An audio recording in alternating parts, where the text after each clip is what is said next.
Happy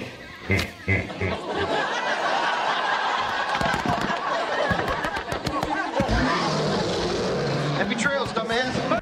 What the hell is even that?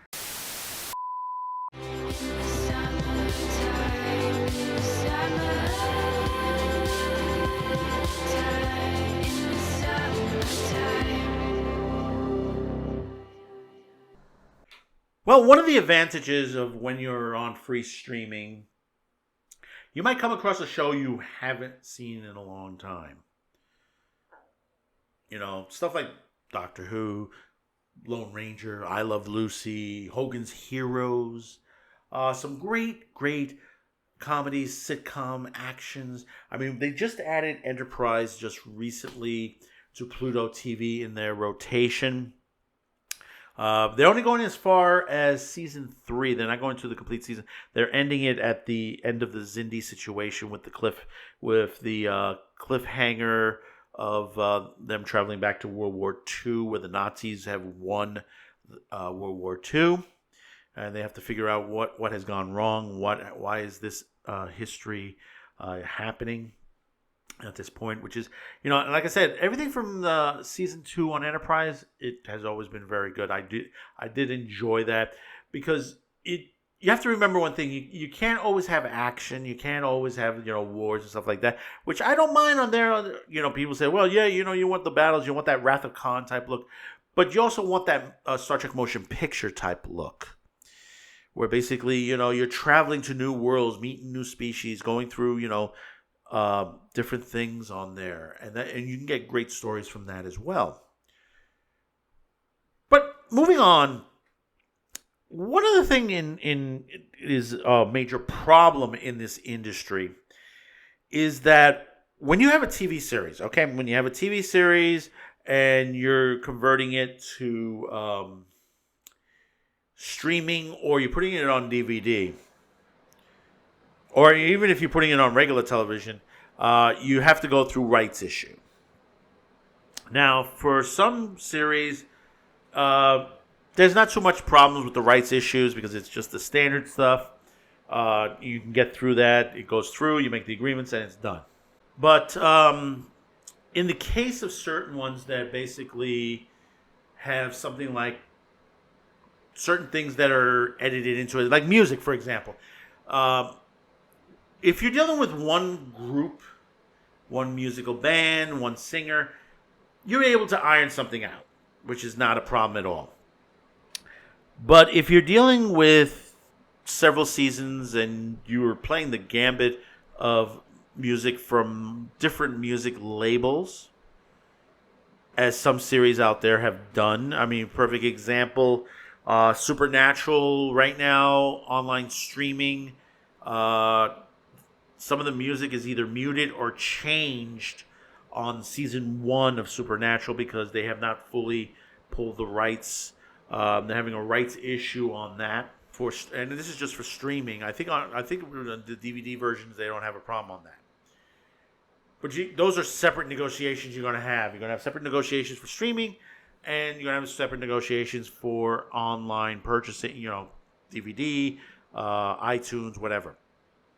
Now, one show out there, which has been one of my favorites, I think everyone's favorite, and it has brought across a lot of people. It's blown a lot of people's careers into the spotlight, and you can find it on a couple of in regular linear TV, commercial TV. You can find it on one or two of the low channels that are on most cable services, which either you can get it on cable TV or over the antenna, similar to like a MeTV type, but for more 80s, 90s type TV shows.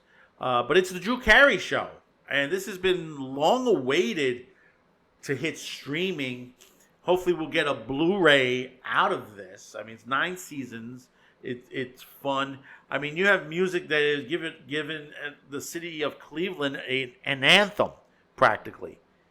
If you ever watch the opening, and it has been a fun show. And like I said, it launched the career of many people in there. It has brought another great series from overseas, Who's Line in Anyway in the forefront, which is now just finishing up its final season on the CW network. Hopefully it'll get resurrected.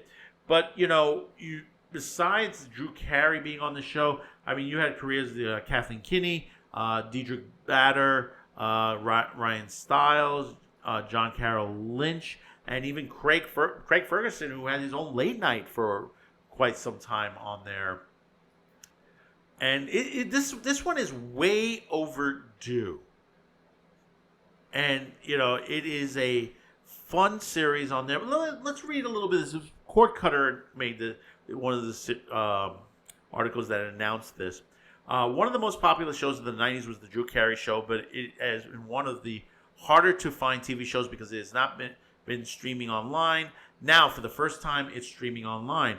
Recently, the Drew Carey Show popped up on Plex as part of a massive group of new content from Warner Brothers Discovery. Thank you, Warner Brothers. And this is, people criticizing Warner for cutting stuff. Look what they did. This is what happens when you balance you're trying to balance your books out. You may be going, into the doghouse when it comes to the money. You're going to try to raise money the best way you can, and this is one of the ways you do it. This marks the first time the show is on streaming for free, online, legally. Recently, Drew Carey opened up on why it's been hard to find online. It is not syndication. It's because of music rights. Drew Carey said to TV Insider, "We're going to try to change that around and get it back out there. Rights issues for streaming have been more common than you'd think when it comes to music. Recently, the launch of the 90s hit anime show Evangelion saw its classic credits music replaced because of similar issues." That's right. It still has not, I believe it still hasn't been resolved yet. Goes to show you, it's not easy. Everybody wants their piece of the pie when it comes to that, because streaming does make money in certain ways, especially if you add commercials. This is why when you have companies like Tubi TV, Plex, Pluto TV, fast channels, those are the ones that are moneymaker right now. The New York Times wrote an article last week praising Tubi TV, that basically, here's the little streaming channel that could. I have been saying this from the very start when it comes to fast channels, Tubi TV. Pay attention. These are the dark horse of the streaming channels.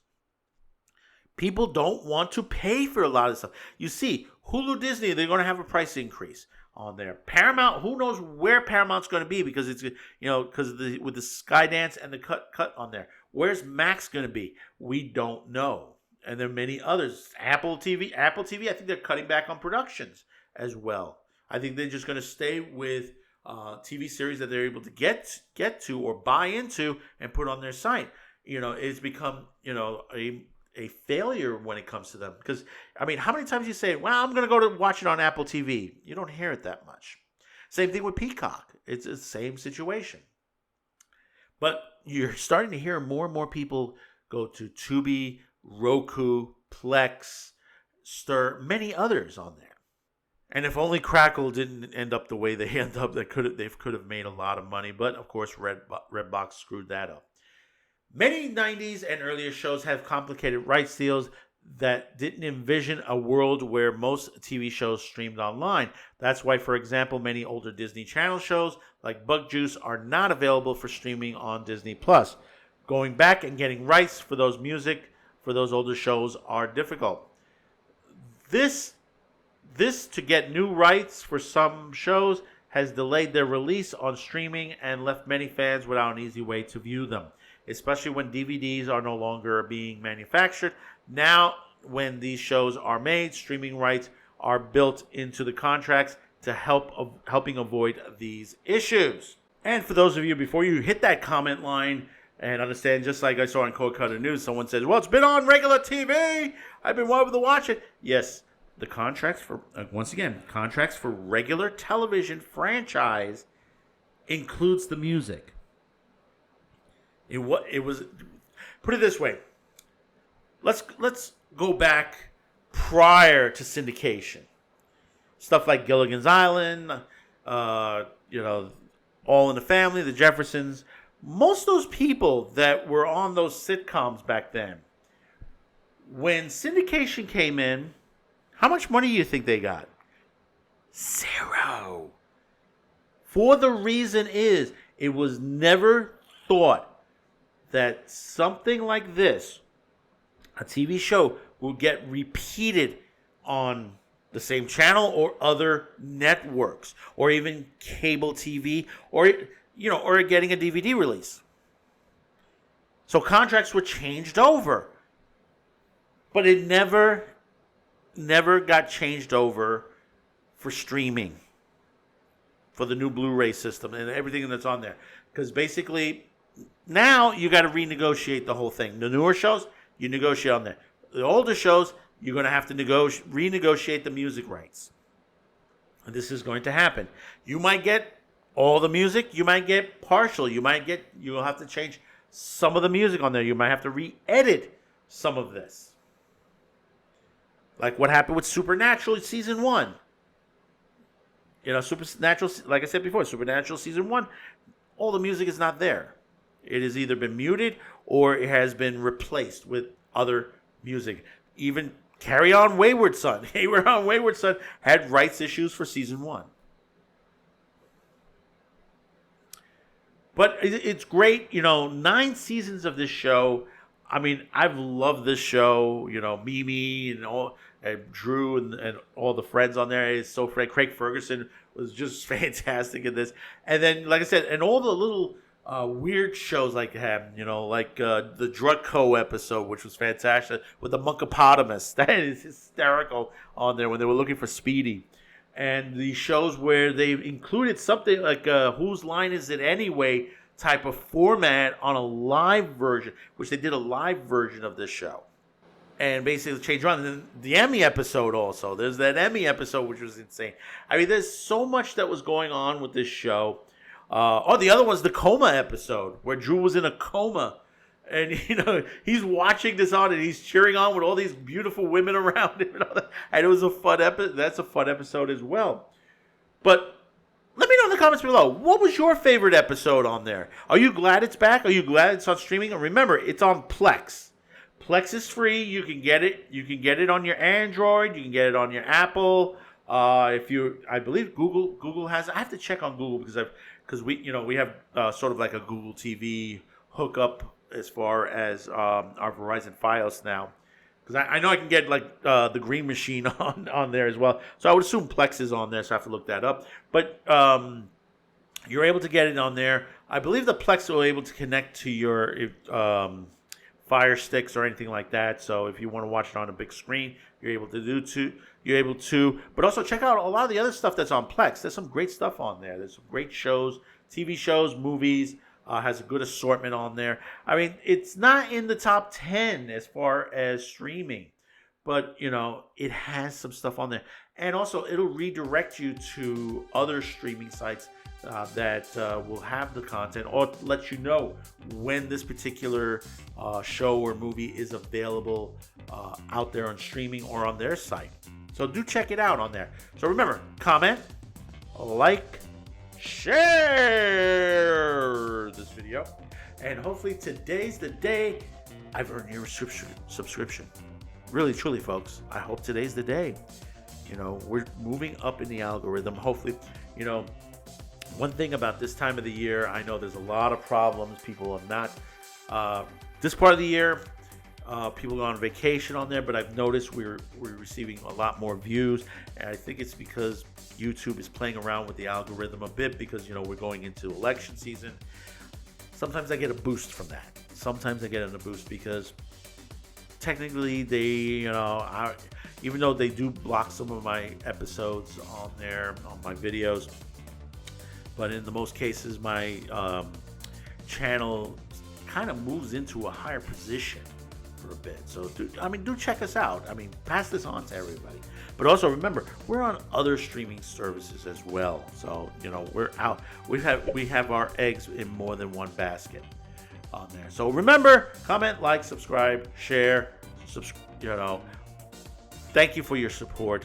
Thank you for being there. You're great viewers. We do love you here, CutyCast TV, for being here with us. So until next time. Thank you for tuning in, and stay frosty.